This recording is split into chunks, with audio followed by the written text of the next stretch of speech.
വിശുദ്ധ യോഹന്നാൻ്റെ സുവിശേഷം 2-ാം അധ്യായം 1 മുതൽ 11 വരെയുള്ള തിരുവചനങ്ങൾ. കാനായിലെ വിവാഹ വിരുന്ന്. 3-ാം ദിവസം ഗലീലയിലെ കാനായിൽ ഒരു വിവാഹ വിരുന്ന് നടന്നു. യേശുവിൻ്റെ അമ്മ അവിടെ ഉണ്ടായിരുന്നു. യേശുവും ശിഷ്യന്മാരും വിരുന്നിന് ക്ഷണിക്കപ്പെട്ടിരുന്നു. അവരുടെ വീഞ്ഞ് തീർന്നു പോയപ്പോൾ യേശുവിൻ്റെ അമ്മ അവനോട് പറഞ്ഞു, അവർക്ക് വീഞ്ഞില്ല.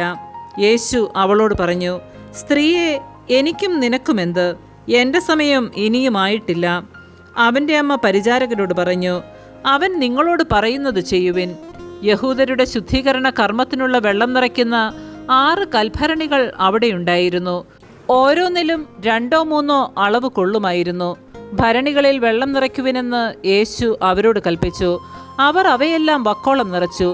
ഇനി പകർന്ന് കലവറക്കാരൻ്റെ അടുത്ത് കൊണ്ടു ചെല്ലുവിനെന്ന് അവൻ പറഞ്ഞു. അവർ അപ്രകാരം ചെയ്തു.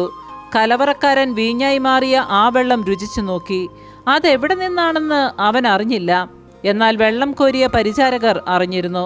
അവൻ മണവാളനെ വിളിച്ചു പറഞ്ഞു, എല്ലാവരും മേൽത്തരം വീഞ്ഞ് ആദ്യം വിളമ്പുന്നു, അതിഥികൾക്ക് ലഹരി പിടിച്ചു കഴിയുമ്പോൾ താഴ്ന്ന തരവും. എന്നാൽ നീ നല്ല വീഞ്ഞ് ഇതുവരെയും സൂക്ഷിച്ചു വെച്ചുവല്ലോ. യേശു തൻ്റെ മഹത്വം വെളിപ്പെടുത്തുന്നതിന് പ്രവർത്തിച്ച അടയാളങ്ങളുടെ ആരംഭമാണ് ഗലീലയിലെ കാനായിൽ ചെയ്ത ഈ അത്ഭുതം.